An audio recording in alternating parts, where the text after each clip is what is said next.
Okay, sorry about that. My dog is a menace of the neighborhood because we don't have a fence and we just let her wander about. She normally stays in the backyard, but not all the time. So, where was I? Introduction. He's talking about vision, having a vision. There she is, the little culprit. Having a vision for your life, basically. And he uses a story about this Navy cruiser that had a wreck. It was torpedoed. And all these people were floundering about in the water for days.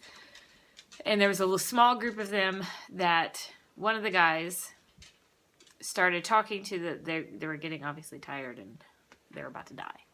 And one of them started talking to his fellow soldiers about home, about what their families would be going through at home, to think about what it would be like when they got home, and just how their wives and their parents and their kids and stuff would be feeling. And those were just about the only people who stayed alive until they got rescued, were the people who were really not just thinking about themselves and, oh my goodness, I'm in the worst situation possible, but really thinking about, having a real vision about home and about getting there. And this Darren Hardy dude wants to know what really motivates and ignites our passion. And he points out that little kids dream big. When you were small, you wanted to be a ballet dancer or a millionaire or, whatever. You dream huge when you're big. And he says that really those dreams, people laugh them off or they forget about them. But really your inner potential is casting a vision of what you can be. So it's basically, as we go throughout life, we start to believe lies that we can't do this or that. And in all honesty, we can rekindle, maybe not those exact dreams, because I don't want to be a ballet dancer now or a firefighter, but you know what I mean. Dreaming big can be rekindled, and this book is going to show us how to get there.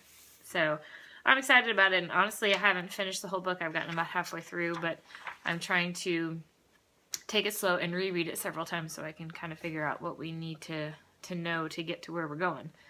One thing that I thought was pretty awesome, excuse me, is that I posted something about this on our regular group, but no matter what your past has been, you have a spotless future.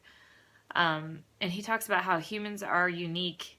He says we're the only species who can completely change the course of our lives, and I don't know how totally true that is, but it does sound good.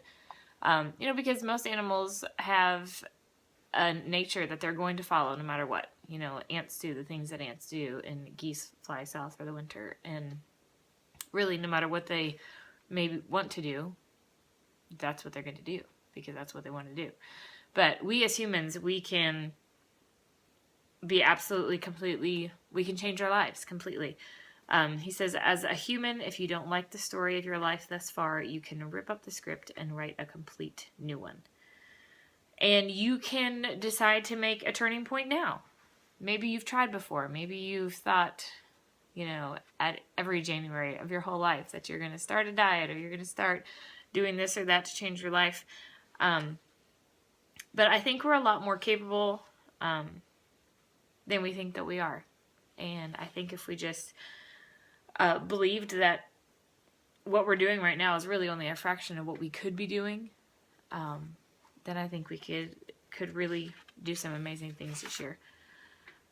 So that's pretty much the introduction. I'm going to post a couple more posts about it and get a little bit of feedback from you, but I hope this wasn't too long and that I didn't ramble too much. But I'm really excited about this, so we're going to dive into chapter 1 here in just a second.